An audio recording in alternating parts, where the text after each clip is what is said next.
जय हिंद दोस्तों, मैं किशन आप सबका स्वागत करता हूं और शुरू करते हैं आज के डिफेंस समाचारों को। सबसे बड़ी और सबसे पहली डिफेंस अपडेट जो आ रही है वो भारत के प्रोजेक्ट ध्वनि को लेकर आ रही है। दरअसल हैदराबाद के एक डिफेंस एग्जीबिशन में डीआरडीओ ने अपनी एक बैलिस्टिक मिसाइल BM-4 का अनावरण किया है। दरअसल दोस्तों, डीआरडीओ की ये शॉर्ट रेंज बैलिस्टिक मिसाइल है और इस BM-4 को दुश्मनों के एंटी एक्सेस एरिया डिनाइल क्षमताओं का मुकाबला करने के लिए डिजाइन किया गया है, जिसमें कि 2 स्टेज बूस्टर के ऊपर एक कॉमन हाइपरसोनिक ग्लाइड बॉडी देखी जा सकती है। मतलब साफ है कि ये कॉन्फ़िगरेशन एक हाइपरसोनिक मिसाइल का कॉन्फ़िगरेशन है। अगर आप गौर से इस मिसाइल की तरफ देखते हैं तो इसका स्लीकी और एरोडायनेमिक फ्रेम है, जो बताता है कि BM सीरीज जो है वो भारत की चौथी मिसाइल हो सकती है। हालांकि इससे पहले BM-01, BM-02 या फिर BM-03 के बारे में कोई जानकारी नहीं है, लेकिन BM-4 एक नया क्लासिफिकेशन हो सकता है, जिसमें कि डेल्टा विंग, ग्लाइड बॉडी और एक मजबूत बूस्टर है। इसकी रेंज 300 से 1000 किलोमीटर तक बताई जा रही है। वहीं कुछ डिफेंस एक्सपर्ट्स बताते हैं कि शायद ये भारत की सबमरीन लॉन्च बैलिस्टिक मिसाइल हो सकती है। इसकी स्पीड मैक 4 से ज्यादा हो सकती है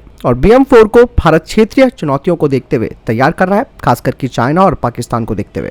और इस मिसाइल को देखने के बाद आप ये समझ सकते हैं कि डीआरडीओ अब हाइपरसोनिक पोर्टफोलियो की तरफ तेजी से बढ़ रहा है और ये मिसाइल चाइना और पाकिस्तान के लिए एक बड़ी टेंशन बन जाएगी, क्योंकि ये एक हाइपरसोनिक मिसाइल है। इसलिए इसे केवल सबमरीन लॉन्च बैलिस्टिक मिसाइल कहना गलत होगा। लेकिन फिर भी BM-4 अभी भी एक रहस्य बना हुआ है। यहाँ पर सवाल उठता है कि क्या ये परीक्षण के करीब प्रोटोटाइप है या फिर एक भारत का वैचारिक मॉडल है। ये तो आने वाले वक्त पर ही पता चल पाएगा। इसकी स्पीड जैसे कि मैंने बताया कि हाइपरसोनिक है, साथ ही ये लो एल्टीट्यूड पे फ्लाई कर सकती है। ये मिसाइल अनप्रेडिक्टेबल फ्लाइट पाथ का भी अनुसरण करेगी, जो कि काफी खास हो जाती है दुश्मनों के एंटी एक्सिस और एरिया डिनाइल बबल्स को पेनिट्रेट करने के लिए। दोस्तों, प्रोजेक्ट ध्वनि के तहत भारत अपनी इस मिसाइल को तैयार कर रहा है और ये चाइना की DF-21D कैरियर किलर और DF-17 हाइपरसोनिक मिसाइल, जिसकी रेंज 2500 किलोमीटर है, उसको अब भारत की ये एक बड़ी चुनौती है। BM-4 का डिजाइन एक जवाबी हमले का सुझाव देता है और ये दुश्मनों के रडार साइट, मिसाइल बैटरीज और उनके नौसैनिक जहाजों को 1000 किलोमीटर के दायरे में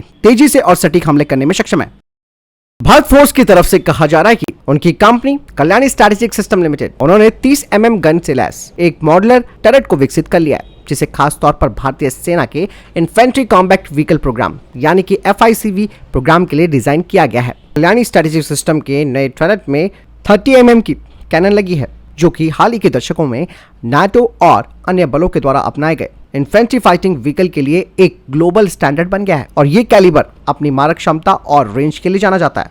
बाबा कल्याणी की तरफ से कहा गया है कि भारत फोर्स ने इस टरेट के शुरुआती परीक्षण भी किए, जिसने की काफी अच्छा परिणाम दिया है। 30 mm की कैनन ने जबरदस्त तरीके से अपने परफॉर्मेंस दी है।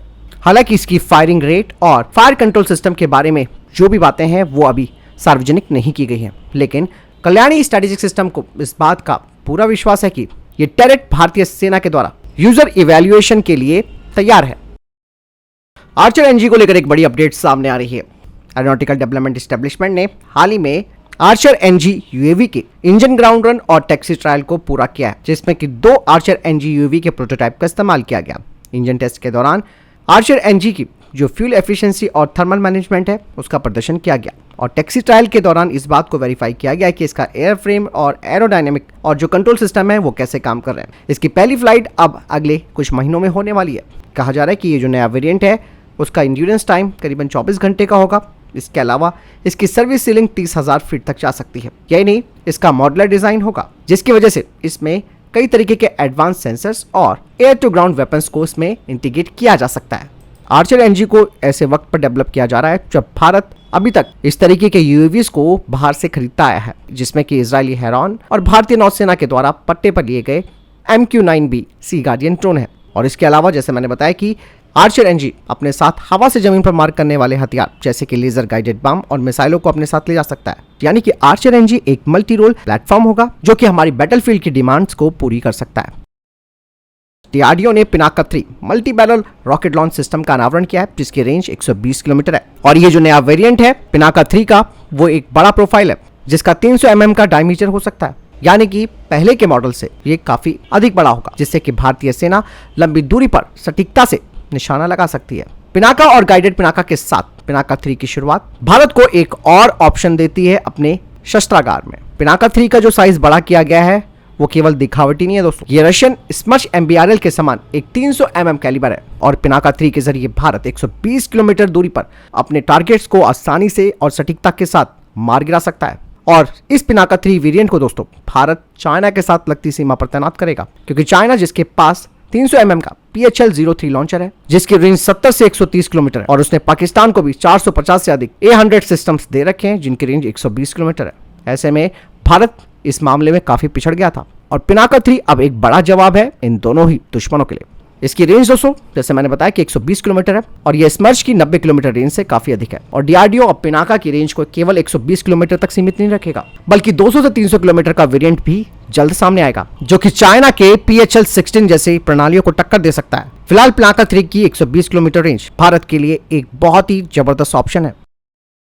भारतीय नौसेना के project 17B next generation stealth guided missile frigate के तहत जो 7 फ्रिगेट्स बनाई जाएंगी, उसके लिए अब रिक्वेस्ट फॉर प्रपोजल वो इस साल के अंत यानी कि 2025 के अंत में रिलीज किया जाएगा, जिसके बाद L1 और L2 बिडर को 2026 में सेलेक्ट किया जाएगा और L1 लो बिडर शिपयार्ड को एक बड़ा ऑर्डर मिलेगा जो कि 40,000 करोड़ रुपए का होगा, जबकि L2 जो कि लोएस्ट सेकंड शिपयार्ड होगा उसे 30,000 करोड़ रुपए का ऑर्डर मिलेगा। फ्रांस की फर्म सैफ्रॉन ने दूसरे 10,000 स्क्वायर फीट का ऑफिस दिल्ली में खोला है, जहां पर सैफ्रॉन अपने ऑपरेशंस और भारतीय वायुसेना के साथ अपने कोलैबोरेशन को और मजबूत करेगा। भारतीय वायुसेना प्रमुख ने कहा कि भारतीय वायुसेना को 35 से 40 फाइटर जेट्स हर साल चाहिए, जिसके लिए भारत की प्राइवेट सेक्टर की जो इंडस्ट्रीज हैं अतिरिक्त जो 12 से 18 फाइटर जेट्स हैं उन्हें भारतीय वायुसेना के लिए तैयार कर सकती है पर ईयर। इंडियन एयरफोर्स 10 और Airbus C295 military transport aircraft को खरीदना चाहती है, वो भी टाटा एडवांस सिस्टम से, जिससे कि भारतीय वायुसेना की जो फ्लीट है उसकी संख्या C295 के मामले में 66 यूनिट्स तक पहुंच जाएगी। 16 इंडस्ट्रीज की तरफ से घोषणा की गई है कि उन्हें करीबन 2150 करोड़ रुपए का एक बड़ा एक्सपोर्ट ऑर्डर मिला है। तो फिलहाल तब तक के टॉप डिफेंस अपडेट वीडियो के सामने कोई प्रश्न जवाब है, आपको कोई सवाल कमेंट सेक्शन में लिखकर जरूर पूछ सकते हैं। वीडियो को लाइक और शेयर कीजिएगा। जय हिंद, वंदे मातरम।